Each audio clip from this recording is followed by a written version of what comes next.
Ooh, I'm in love with this one. Okay, primary thing is how badly you want to continue on this path of healing your relationship with food.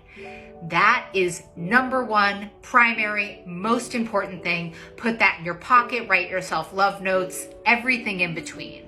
Because when we can focus on what we want, these problems can seem a little bit less. And listen, this is a really, really challenging predicament when we are living with people who are not supportive of our healing and there's highly triggering foods everywhere. Like, it can really make someone feel like this thing is hopeless. I want to remind you, Marsha Linehan, my beloved teacher, she says, hopelessness is a distorted view of the future. Write that one down. So listen, I wish that we could just walk into the family living room and say, listen, everybody, I'm getting this food out of the house for a little bit of time.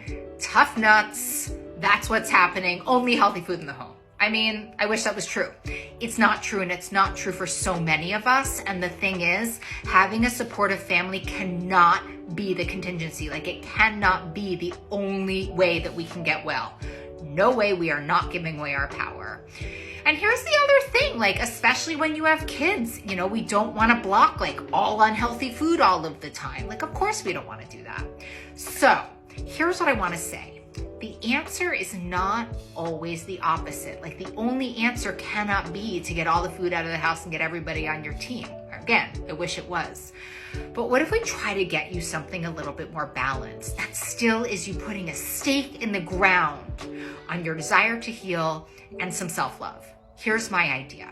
What if we take just the very, very, very highly triggering foods out of the house? Now, your highly triggering foods are much different than mine, but if I was living with a bunch of people, I would just have to take the granola out of the house, the shortbread / scone situations out of the house, and probably like the high baguettes, like back in the day. And I want to say, years into this, nothing much triggers me, to be honest, which is just like the worst answer. Time takes time.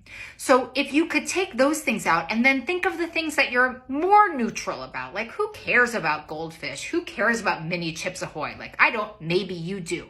But picking out the highly desirable foods, getting those out of the house for a little bit of time while your dopamine settles and while you can love yourself consistent, I think this is an answer that works, and it works given your situation. We want to do life on life's terms. I totally believe in you.